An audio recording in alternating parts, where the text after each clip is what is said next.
장검중학교 3학년 학생들 반갑습니다. 자, 선생님 이제 영상 시작하도록 할 텐데요. 자, 영상 시작하기 앞서 몇 가지 안내사항을 좀 드린다면, 자, 일단 이번 영상은 1920년대, 30년대 국내외 독립운동에 대한 설명입니다. 선생님이 그 기말고사 직후 방학식 전까지 그 짧은 기간 동안 20, 30년대 국외 독립운동 중심으로 설명을 했는데요. 그 인문계 진학을 희망하는 학생들이 나중에 고교 진학 후에 한국사 이해에 어려움을 겪지 않도록 요 영상은 그 해당 내용 복습에 더해서 약간 더 살을 붙여서 국내 독립운동까지 함께 설명을 할 예정이고요. 근데 거진 대부분 이제 기말고사 직전까지 합쳐서 배웠기 때문에 크게 뭐 추가되는 거 많지는 않을 거예요. 하지만 이제 전체적인 흐름을 돕기 위해서 한 번 더 설명을 하겠고요. 그 기말고사 직후에 나갔던 20, 30년대 국외 독립운동 그 파트가 진짜 좀 많이 학생들이 어려워하는 파트인데 그거 이용해서 개학 직후에 가벼운 테스트 하겠습니다. 그래서 안내를 이미 했듯이 그 테스트 결과에 따라서 테스트 이제 비합격자, 그러니까 좀 커트라인이 안 되는 친구들이 수가 좀 많다 싶으면 다시 한번 내용 확인을 위해서 저번에도 얘기했듯이 중간고사 때 시험 범위에 요 해당 파트를 포함을 시키도록 하겠습니다. 그래서 여러분 요 영상 보시면서 요 영상을 약간 더 살이 붙은 영상이긴 하지만 요거 보면서 복습 좀 잘 해주셔가지고 요 파트가 진짜 좀 중요한데 어려워요. 그래서 반드시 공부를 해가지고 나중에 그 중간고사 때 어려움을 겪지 않도록 좀 잘 좀 부탁을 드리겠습니다. 그리고 한 가지 더 영상 너무 늦게 올려서 미안하단 말 다시 한번 전합니다. 그러면 일단 3학년 영상 시작을 해보자면요.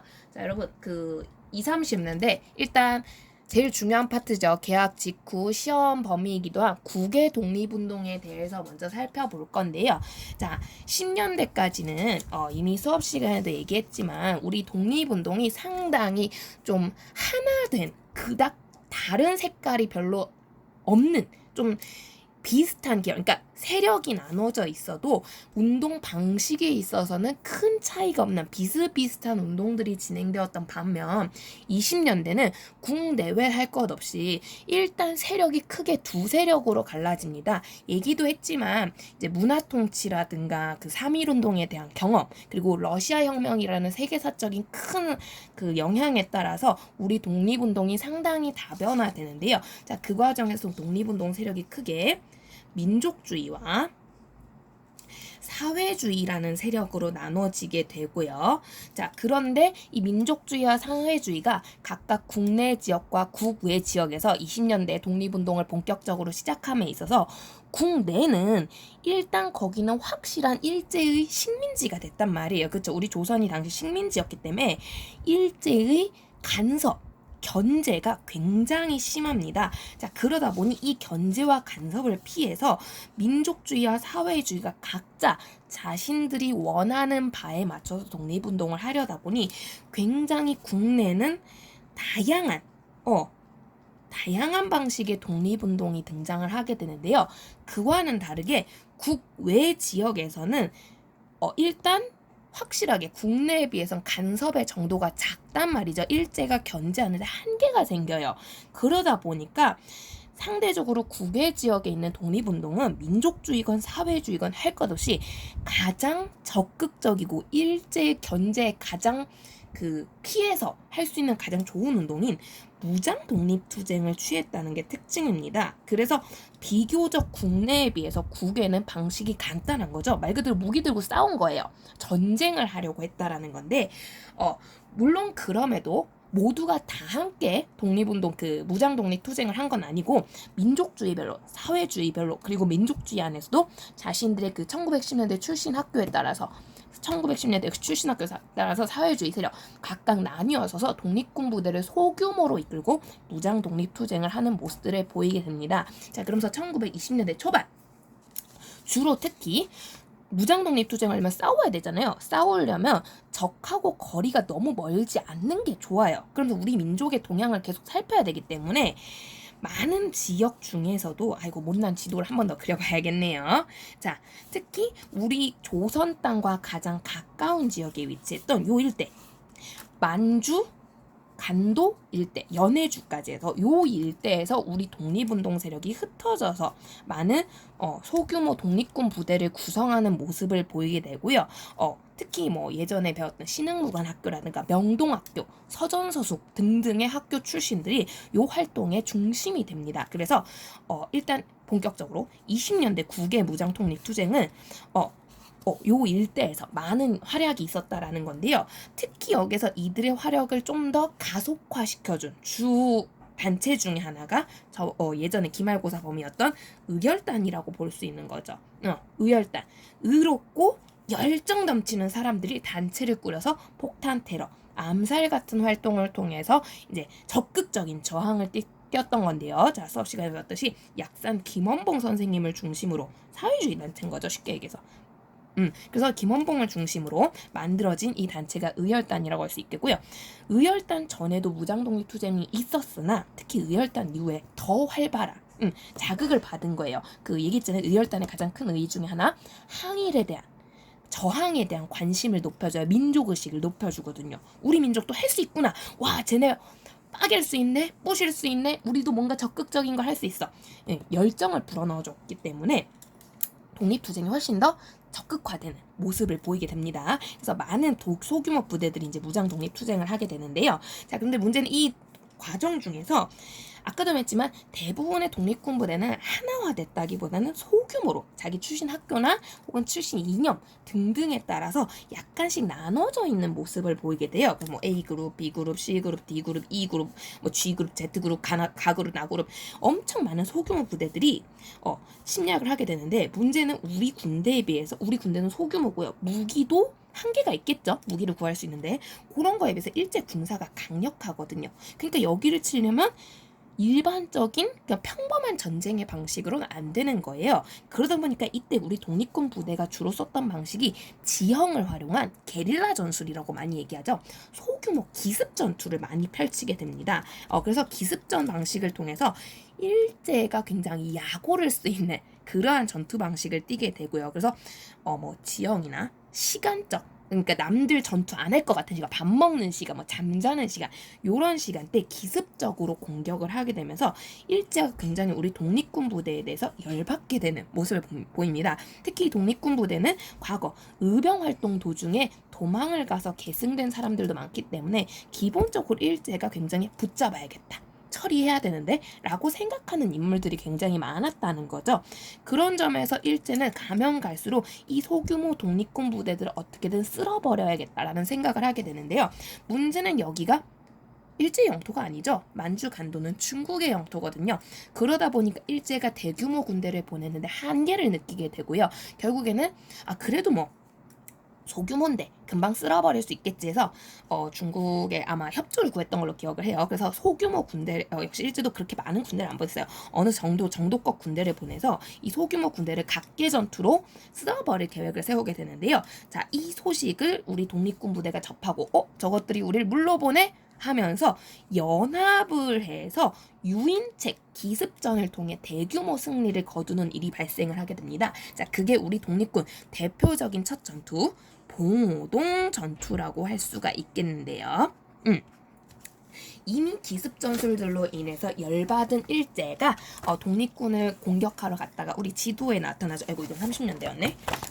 20년대 여러분 교과서 67쪽을 삐시면 있는데요. 우리 교과서 표시했었죠. 바로 요 봉오동이라는 곳으로 일제의 군대를 우리 독립군들이 유인을 한 다음에 이 유인을 통해서 함정에 빠진 일제 군대를 대규모로 쓸어버렸던 게 바로 요 봉오동 전투가 되겠고요. 교과서에 나왔듯이 요 사진 속 이 아저씨 있죠. 바로 우리 홍범도라는 장군에 의해서 홍범도라는 의사를 통해서 요분이 이제 중심이 돼서 이루어졌던 전투입니다.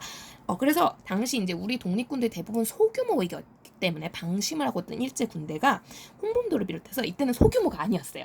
대한독립군, 북로군정서군 등등의 여러 부대들이 연합을 한 상태로 쓰여버렸던 전투가 되고요. 굉장히 큰 승리입니다. 그래서 기념비적인 전투인데 마침 또 며칠 후면 영화가 개봉한다고 하죠. 선생님이 매우 좋아하는 유해진 씨와 류준열 씨가 주인공이 돼가지고 영화를 찍는다고 하는데요. 되게 기대되는 작품이에요. 봉오동 전투죠.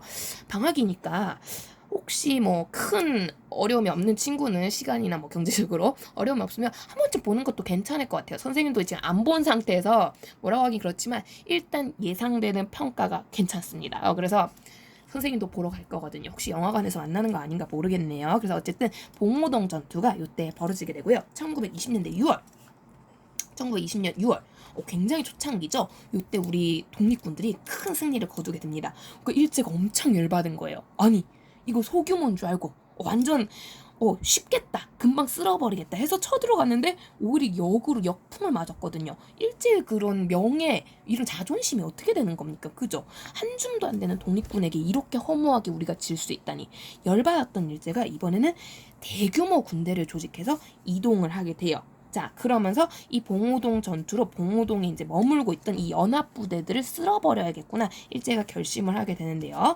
자, 그러니까 우리 독립군들은 도망을 가죠. 근데 문제는 이 독립군이 도망을 가는 과정에서 일제가 대규모 군대를 중국으로 보내야 되거든요. 중국이 당연히 대규모 군대가 오면 쉽사리 허락을 안 해주죠. 그래서 이때 일본이 훈춘 사건이라고 사건을 하나 조작을 해요. 그래서 일제가 군대를 보낼 수밖에 없는, 근데 이거는 고등학교 버전이니까 꼭 기억하실 필요는 없겠고요. 그래서 이런 사건을 이용해서 일제가 결국 대규모 군대를 보내게 되는데 이때 봉오동 전투 이후 독립군은 이제 일제가 여기 위치를 알게 됐잖아요. 이동을 하고 있었어요. 안 되겠다. 이 일제 여기로 오면 큰일 난다 해서 이동을 막 하는데 추격전이 멈추질 않는 거예요. 결국에는 이동을 하던 과정 중에 바로 백두산 근처죠. 요 청산이라는 곳에서 그래 우리 다시 한번 제2의 봉오동을 만들어 보자. 일제 우리 무섭지 않아 하면서 이번에는 요 사진 속에 요 김좌진 장군이라는 분을 중심으로 다시 한번 연합부대를 구성해서 크게 전투를 벌이게 되는데요. 약 일주일 가까이 되는 이 전투 속에서 우리는 일본군을 상대로 가장 큰 승리, 대규모 승리를 거두게 됩니다. 자, 이게 바로 1920년 10월에 펼쳐졌던 청산리 대첩이 되겠습니다.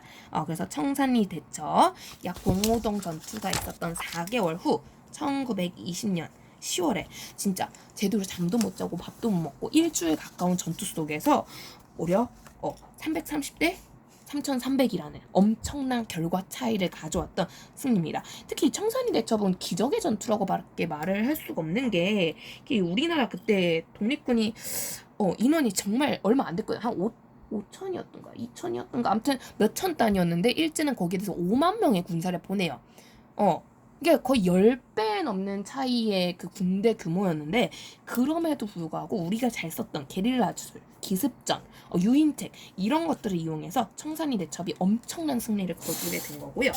그것 때문에 일제는 굉장히 열받아하면서 후퇴를 할 수밖에 없었죠. 자, 그래서 초창기 1920년대 무장독립투쟁에 있었던 가장 유명한 전투 두 가지입니다. 봉오동, 청산리고요. 특히 청산리 가장 큰 승리였다는 점에서 여러분이 반드시 기억을 해야 될 전투라고 보시면 되겠습니다. 특히 위치랑 같이요. 아까 지도 같이 선생님 교과서에서 봤었죠? 봉오동이 조금 더 오른쪽 블라디보스토크 쪽이고요. 그 다음에 청산리가 백두산에 더 가까운 위치. 거기에서 봉오동은 홍범도라는 장군이 이끄는 대한 독립군이 주축이 됐어요. 대한 독립군. 여기에 더해서 여러 연합부대가 만들어진 거고요. 청산리 대첩은 김좌진이란 장군에 의해서 만들어진 북로군정서군. 북로군정서군. 여기에 다른 부대들이 연합을 해서 만들어진 부대가 되겠습니다. 이들이 중심이 됐고요. 참고로 김좌진은 그 야인시대라는 드라마의 주인공이었죠. 김두한의 아버지라는 썰이 되게 유명합니다. 김두한 씨가 그렇게 믿고 있어요. 어쨌든 그래서 김좌진 장군 활약을 하게 되는데요. 자, 그러니까 일제가 너무 열이 받는 거죠. 봉오동이야. 그래 우리가 소규모인 줄 알고 방심하고 갔어. 근데 청산리는 아니잖아. 무려 5만씩이나 보냈는데 그럼에도 오히려 일제가 역풍을 맞았단 말이에요. 너무 열이 받았던 일제는 왜 우리가 청산리에서 졌을까? 원인 분석을 하게 되는데요. 그 과정에서 이 간도 만주 일대에 살고 있는 조선인들, 한인들이 독립군 부대를 굉장히 도왔구나. 그래서 이곳이 독립군의 근거지가 되는 거구나 라는 사실을 알게 된 거고요.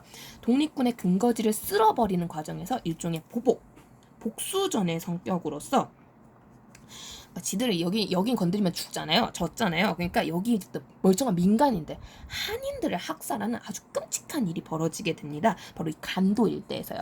그래서 이 사건 간도 참변이라고 부르게 되고요. 이 간도 참변 경신년에 발생했기 때문에 경신참변이라고도 부르게 됩니다. 그래서 요 사건이 그 교과서 68쪽에 보시면 설명이 나타나 있어요. 그래서 우리 영상도 봤었죠? 암살 영화에서 전지현 씨가 대화하는 거. 그래가지고 복수전의 성격으로서 여기 적혀 있죠, 여러분? 1920년 경신년이에요. 간도 참변이 발생했다는 거고요.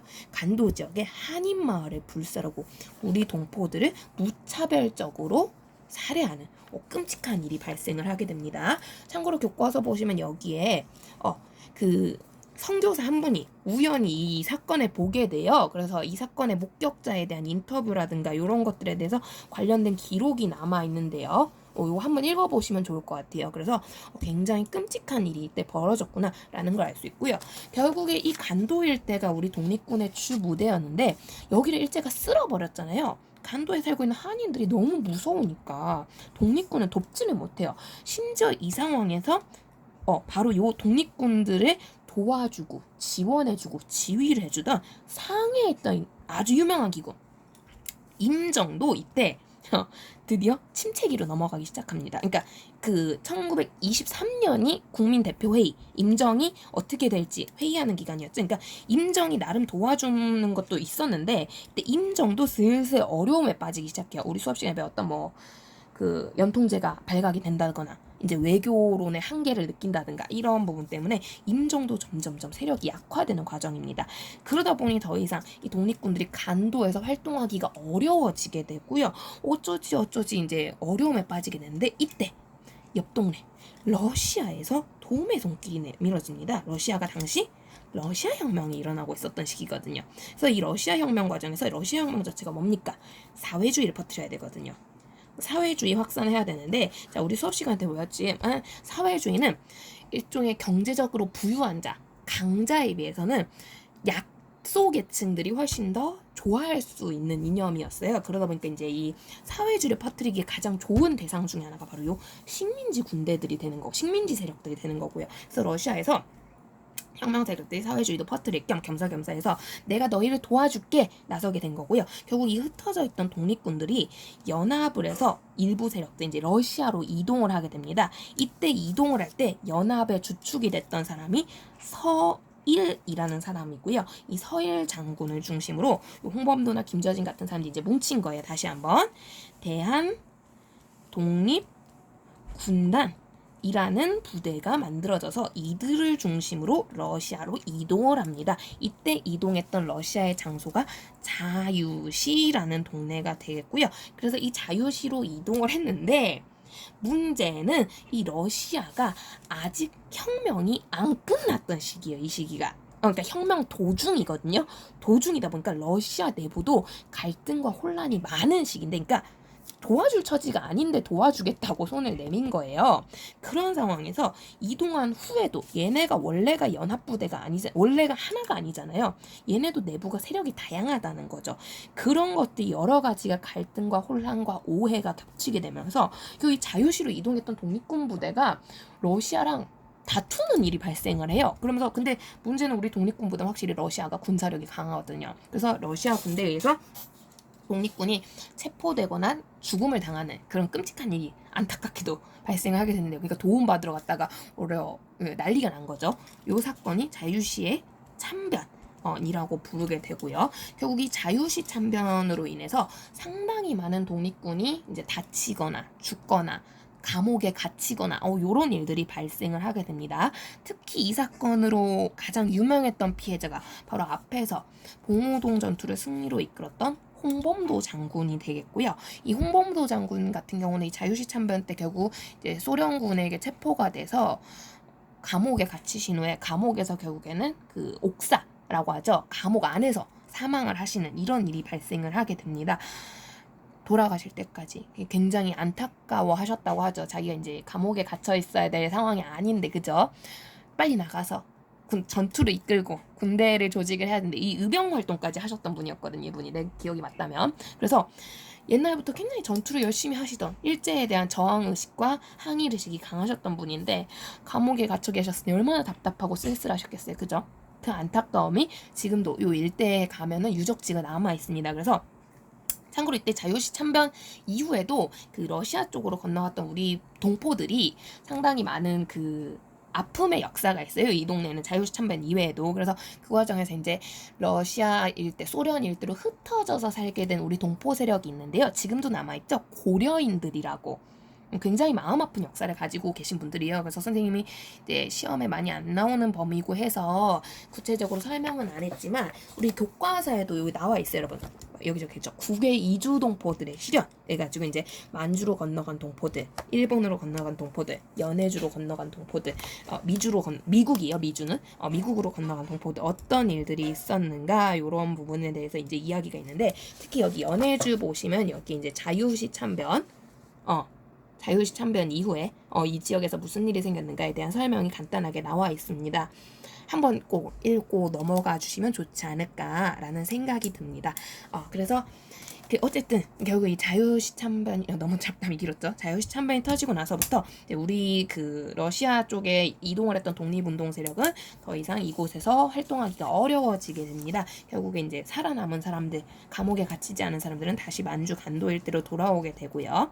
그리고 그 애초에 안 떠났던 만주 간도에 남아 있었던 요런 사람들까지 이제 힘을 모아서 안 되겠다. 우리가 이렇게 해서는 독립 전쟁을 제대로 치를 수가 없겠다라는 생각을 해서 살아남은 사람들끼리 다시 한번 연합을 해서 제대로 된 전투를 치르기 위한 새로운 군대를 조직하려고 애를 쓰게 됩니다. 특히 이때는 임정이 이미 침체된 상황이었기 때문에 뭔가 임정을 대신해서 정부 역할도 하면서 그 독립운동을 본격적으로 제대로 지휘하고 지원해줄 그런 조직들이 필요했다는 거고요. 그렇게 해서 만주 간도 일대 새로운 기관들이 만들어지게 되는데 그게 바로 교과서에도 나타난 삼부라는 조직이 되겠습니다. 그래서 이 삼부 적혀있죠? 참의부, 정의부, 신민부라는 기관이 이 과정에서 새롭게 만들어지게 되는데요.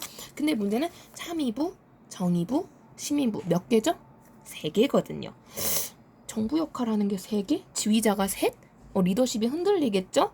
그리고 결국에 흩어져 있는 게 돼요. 이건 좀 아니잖아. 우린 항상 하나가 되려고 애를 써요. 특히 이 시기는 국내에서도 민족주의와 사회주의는 연합해야 돼. 신간회가 만들어지던 시기 무렵이거든요. 그래서 신간회랑 시기가 겹치다 보니까 밖에서도 그래 하나가 되는 게 좋잖아. 하나가 되어야 독립운동하기 더 좋지. 라고 해서 이 삼부도 연합을 하려는 모습을 보이게 되고요. 이걸 흔히 삼부 통합운동이라고 많이 부르게 됩니다. 뭐 책에 따라서는 약간 용어가 다르기도 해요. 민족유일당운동이라고도 하고 뭐 그렇기도 하는데 그럼 고등학교 가면 더 자세하게 배우실 거고요. 선생님은 일단 여기선 여러분 기억하기 쉽게 삼부 통합운동이라고 하겠습니다. 그래서 삼부 통합운동 아까도 얘기했던 참의부, 정의부, 시민부 요게 합쳐보자 얘기를 하게 되는데요. 문제는 합치려고 보니까 이미 민족주의, 사회주의 이념 차이도 이때는 이제 많이 심해져 있던 상태였고요. 그 다음에 결정적으로 이 간도 만주라는 지역이 굉장히 영역이 넓어요. 넓다 보니까 한 개로 뿅! 뭐 여기서 활동하자, 저기서 활동하자 하기가 좀 힘든 거죠. 그래서 만주 지역을 크게 둘로 쪼개서 북만주와 남만주 지역 반대였던가 북만주 남만주였던가 뭐 어쨌든 그래서 이 만주를 둘로 쪼개서 북만주 일대 세력 하나 남만주 일대 세력 하나 그래서 결국에는 이 삼부통합운동이 줄로 결과가 만들어지게 됩니다. 교과서에도 마지막에 적혀 있는데요. 그 과정에서 북만주에 만들어진 단체가 이건 선생님이 설명 안 했었죠. 혁신의회라는 단체고요.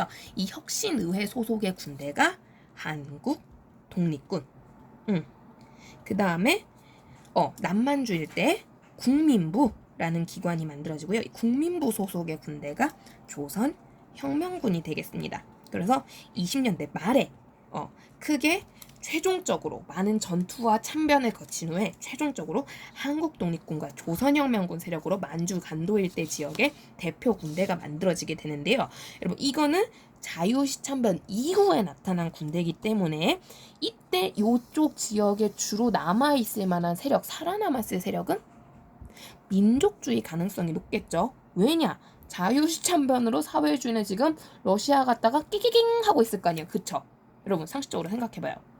항상 역사는 원인과 결과가 있어요. 흐름을 잡으셔야 돼요. 그래서 사회주의가 조금은 위축돼 있던 세력이 그닥 크지 않았던 시기이기 때문에 물론 그렇다고 사회주의 군대가 없는 거 아닙니다. 군대 이것만 있는 거 아니에요. 여기 안 합친 부대도 있어요. 교과서에 안 나올 뿐. 있는데 가장 대표적인 활약을 했던 큰 규모의 군대로는 얘네가 있는 거고요. 얘네는 자연스럽게 민족주의 세력의 중심이 된 군대가 되겠습니다. 그래서 이들이 20년대 말에 만들어졌기 때문에 활동을 언제 하느냐? 자연스럽게 이동하는 거죠. 30년대로. 그래서 여러분 20, 30년대는 따로 보시면 안 돼요. 10년대는 좀 따로 봐도 되는데 20, 30년대는 연결을 해서 보셔야 됩니다. 국내가 됐건 국외가 됐건. 그래서 국외지요. 요런 흐름 속에서 20년대 흘러가다가 20년대 말 만들어진 이 둘이 자연스럽게 30년대로 가는 거예요. 그래서 우리 저번에 교과서에도 봤듯이 여기 보시면 조선혁명군, 국민부의 군대였죠. 한국독립군, 혁신의회의 군대 두 세력이 여기가 북만주, 여기가 남만주 맞죠? 북만주와 남만주 지역에서 각각 활약을 하게 됩니다. 그래서 활약을 하는데 참고 여러분 이거 교과서에 그때 선생님이 설명하는데 조선혁명군을 이끌었던 대표 인물 중에 하나가 양세봉이라는 분이세요. 양세봉. 그래서 그 전에 살짝 얘기했듯이 이때 이 3, 40년대 독립군 활동을 할 때 유명한 3봉이 있는데요. 원봉, 두봉, 세봉. 그 중에 양세봉이란 분이 여기다 적으면 안 되는데 조선 혁명군을 이끌었던 대표 인물이 되겠습니다. 그러면서 이 인물은 어떤 전투를 치렀느냐? 그거는 중요하진 않으니까 넘어갈게요. 그래서 시험이 많이 안 나오기 때문에 어쨌든 그래서 활동을 하게 됩니다. 근데 문제는 이들이 초반부에 이렇게 만주에서 활동을 하게 되는데 이 만주가 30대 초 오래 못 가죠. 바로 여기 적혀있는 만주사변 때문에. 이 만주사변 이후에 일제가 이 동네를 장악을 하게 됩니다. 여기에 만주국이라는 비정상적인 국가가 만들어지게 되고요. 이 만주국이 만들어지면서 사실상 여기는 일제의 식민지가 되는 거죠.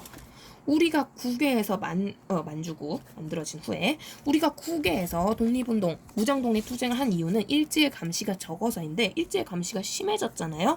결국에는 이 독립군 부대 대부분이 여기 교과서에 나타나지 않은 소규모 다른 부대들까지도 여기서 활동하기가 더 이상 어려워집니다. 그러니까 이들이 도망을 가야 되는 거죠. 우리 동네랑 멀어질 순 없고.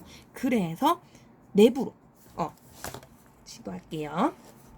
중국 만주 일대에서 활동을 하다가 내부로 관내 지역으로 이동을 하게 되고요. 보통 중국 관내라고 해요. 관내 내부 지역으로 이동을 하게 되고요. 자, 근데 문제는 만주사변이 진짜 순식간에 끝난 전투였거든요. 그러다 보니까 다들 흩어서 우와 난리가 나서 도망을 갑니다. 그러니까 기껏 삼부통합운동 거쳐가지고 열심히 단결을 해 만들었는데 이게 다시 부대가 또 막 흩어져서 활동을 하게 되는 거예요. 근데 흩어지면 힘이 세다 약하다? 약하다는 거죠. 그래서 우리는 다시 군대를 뭉쳐야겠구나 생각을 할 수밖에 없게 돼요. 자, 이 상황에서 그대로 흐름 갑니다. 자, 그래서 대부분은 이동해서 우리 뭉쳐야 되는데 누구 중심으로 뭉치지? 어떻게 뭉치지? 한참 이 논의가 활발할 때 몇 안 되게 이동을 안 한 부대가 있으니 이동 안 한 부대가 몇 개 있는데 그 중에 제일 유명한 부대가 바로 여기 교과서에 나타난 동북 항일 연군이란 부대가 되겠습니다. 이동을 안 했어요. 그죠? 거의 국경 지역에 그대로 남아있단 말이에요. 그럼 왜 이동을 안 하느냐? 어차피 우리의 목표가 일제랑 싸우는 건데 일제가 가까이 오면 좋지 뭐. 더 열심히 싸워보자. 이동을 안 한 부대고요. 그만큼 일제와 적극적인 투쟁을 원할 만큼 마음이 급했던 사람들이에요. 사회주의 세력의 군대인데요. 특히 동북항일연군은 이동을 안 했다. 이것도 특징이지만 문제는 이 과정에서 그럼 일제 감시 속에서 군대를 조직해서 이제 싸움을 한 거잖아요.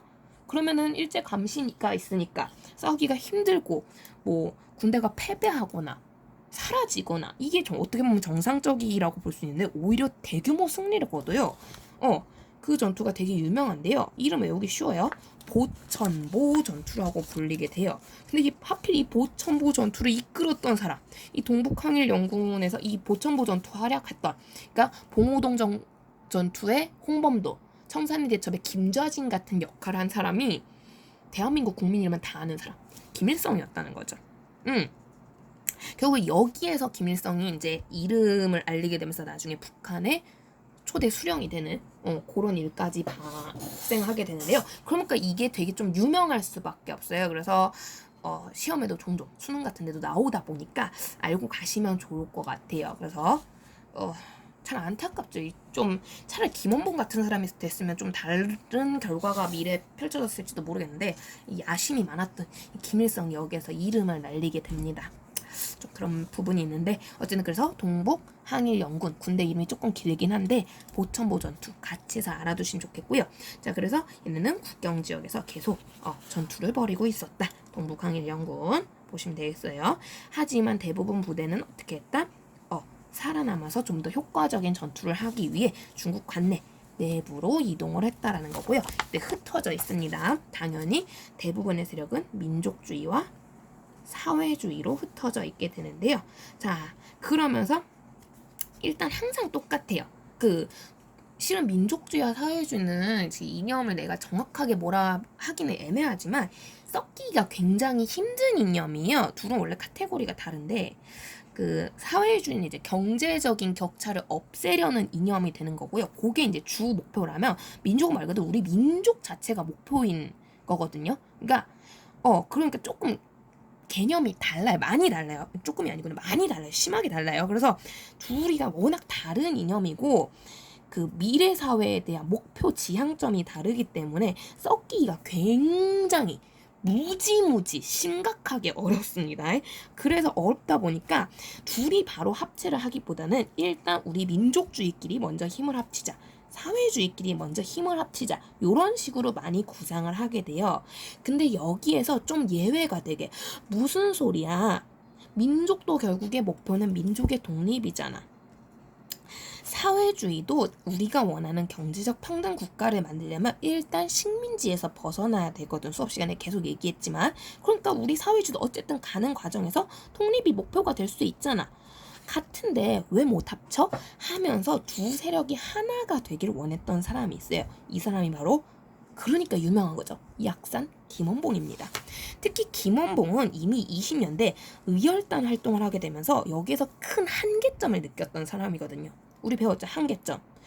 암살 테러만으론 독립을 이루기가 어렵다라는 걸 너무 뼈저리게 깨닫고 이 암살 테러에서 더 나아간 전쟁, 무장 독립 투쟁만이 우리 독립을 쟁취할 수 있는 가장 중요한 방법이다라고 믿었던 사람인데요. 전쟁에서 이기려면 제일 이제 중요한 것 중에 하나가 군대가 많아야 돼요. 그러니까 군 세력을 하나로 딱 뭉쳐야 되는데 이 상황에서 나눠지면 어떡해. 하나로 뭉쳐야지 라는 게 굉장히 중요했어요. 그래서 이 사람은 이념을 가리지 않고 군대를 모아보려고 애를 쓰게 됩니다. 그래서 군대를 모으는데요. 잠시만요. 자, 그래서 김원봉이 특히 이때 김원봉이 이제 그 생각을 할 때쯤에는 이때 만주사변 이후잖아요. 그죠? 우리나라 내부가 일제가 한창 민족 말살 통치를 본격적으로 실시하던, 그러니까 우리 수업 시간에 봤던 징용, 징병, 창씨개명 이런 것들이 굉장히 본격화되던 시기였기 때문에 김원봉 입장에서는 최대한 빨리 독립을 하려면 하나가 돼서 이 빨리 전쟁에서 승리하는 게 중요해라는 생각을 하게 되는 거고요. 그래서 김원봉이 새로운 단체를 하나 만들어요. 이 단체는 내가 안 가르쳐줬었는데 바로 조선 민족들아 하나가 되어라. 전선 연맹. 그래서 조선 민족 전선 연맹이라는 단체를 만들고요. 요 밑에 군대로서 우리가 수업 시간에 배웠던 조선 의용 대라는 부대를 구성을 하게 됩니다. 조선 민족 전선 연맹의 조선 의용 대라는 군대인데요. 아까 들었지만 김원봉은 이념을 가리려고 했다, 가리지 않으려고 했다. 안 가리고 모았다는 거죠. 자, 그래서 민족주의건 사회주의건 할 것 없이 다 모여봐. 우리 같이 전쟁 상황에서 연맹을 해보자. 이름이 연맹인 거예요. 이렇게 만들었는데 그래서 조선을 위한 의지와 조선 독립에 대한 의지와 용기가 뛰어난 군대를 모집을 한 거죠. 그런데 이게 웬일? 자, 김원봉은 어쩔 수 없어요. 출생신분의 한계죠. 이 사람 본인이 사회주의 출신이기 때문에 이 단체와 군대 역시도 사회주의 중심으로 뭉치게 됩니다. 자, 그래서 조선의용대는 사회주의 중심의 부대인데요. 자, 그래서 어쨌든 사회주의 중심으로 부대가 뭉쳤어요.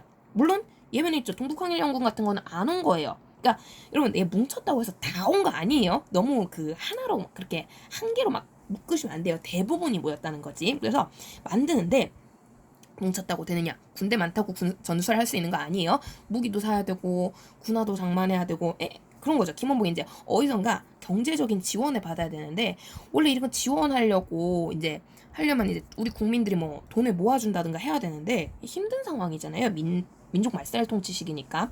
그래서 김원봉이 중국에서 활약 중이다 보니까 중국에서 도움을 받으려고 합니다. 근데 중국 역시도 우리가 민족주의, 사회주의 갈라진 것처럼 중국도 세력 내부가 이제 둘로 많이 쪼개져 있는데요. 하나가 국민당이라는 정권이고요. 여기가 이제 우리로 치면 민족주의 계열이라고 볼 수 있는 장제스라는 사람을 중심으로 하는 세력이에요. 그래서 그 중국의 사회주의를 거부하는 사람들, 사회주의를 안 믿고 싶어하는 사람들이고요. 특히 장제스는 사회주의에 대한 요즘 용어로는 극혐이라고나 할까요? 굉장히 사회주의 거부하는 모습을 보였던 사람입니다. 반대로 또 국민당 이외에는 이제 마오쩌둥, 많이 들어보셨죠? 마오쩌둥, 모택동이라고도 하는 마오쩌둥을 중심으로 하는 사회주의를 믿는 당이 있어요. 이 중국 공산당이라고 하는데, 그래서 요 둘로 세력이 지금 쪼개져 있는 상황이었거든요. 그럼 김원봉은 사회주의자잖아요. 중국 누구한테 지원을 받으면 좋을까요? 사회주의니까. 공산당이 더 편하겠죠? 지원을 받으면 이쪽에 받는 게 훨씬 편한데, 그럼에도 불구하고 김원봉은 연합을 하고 싶었던 사람이거든요. 민족주의에게 우린 언제나 열려있어 라는 걸 좀 보여줄 필요가 있었고요. 또 하나, 당시 중국에서는 둘 중에 굳이 세력 비교를 하자면 국민당이 조금 더 세력이 셌던 상황입니다. 그러다 보니까 김원봉은 결국 장제스에게 가게 되고요. 장제스의 지원을 받아서 이 군대를 구성하고 운영하는 모습을 보이게 돼요. 그래서 사회주의는 일단 이런 흐름을 보이고 있는 상황이었어요. 이런 흐름을 보이고 있을 때 김원봉이 이렇게 나서니까 사회주의 뭉쳐버렸잖아요. 민족주의도 해야 된다는 거죠. 민족주의도 야 우리가 뭐 김원봉하고 뭉치든 말든 뭘 하려면 일단 우리끼리도 구심점을 만들어서 뭉쳐야지 나타나게 되는 거예요. 근데 민족주의 누가 할까 고민을 한참 하고 있는데 이때 등장했던 사람이 김구입니다. 김구가 이 기회를 이용해서 리더가 돼봐야겠다. 민족주의에서 내가 구심점이 돼봐야겠어. 대장이 돼봐야겠어. 생각을 하게 된 거고요. 특히 김구가 그런 생각을 하게 된 주 원인 중에 하나는 김구가 몸을 담고 있는 단체가 애초에 그러려고 만든 단체였거든요. 김구, 무슨 단체에 남아있던 사람? 그쵸. 바로 김구는 대한민국 임시정부 소속이었거든요. 임정이 침체기가 와서 모두가 떠나가고 있을 때 거의 유일하게 남았었던, 그래서 임정을 어떻게든 살려보려고 애썼던 사람이 김구고요. 리더 역할을 하려고 했던 단체예요. 리더가 돼봐야겠다 생각을 하게 된 거죠. 그래서 김구는 이 임정을 중심으로 민족주의 세력을 뭉쳐보려고 하는데요. 과연 어떻게 뭉쳤을까? 요거는 다음 영상에 이어서 가도록 하겠습니다. 여러분 일단 30년대 초반까지는 확실하게 20년대만큼은 흐름을 잡아주셔야 됩니다. 자, 다음 시간에 흐름 한 번 더 설명을 간단하게 하고 이거 이어서 내용 보도록 하겠습니다. 꼭 복습 부탁해요. 그리고 이어서 영상 계속 보고 싶은 친구들 구독, 알림 설정 잊지 말도록 하고요. 내용 듣다가 궁금한 부분 있으시면 언제든지 댓글에 질문 남겨주시면 감사하겠습니다. 그리고 여러분 질문 남길 때는 가능하면 실명으로 남겨주시길 바래요. 실명, 왜 내가 이런 말을 하는지는 알 거라고 생각하고 우리 3학년들 실명으로 남겨주시면 선생님이 이제 나중에 개학 후에 또 부가적으로 설명할 때 참고할 수 있도록 하겠습니다. 잘 부탁드립니다.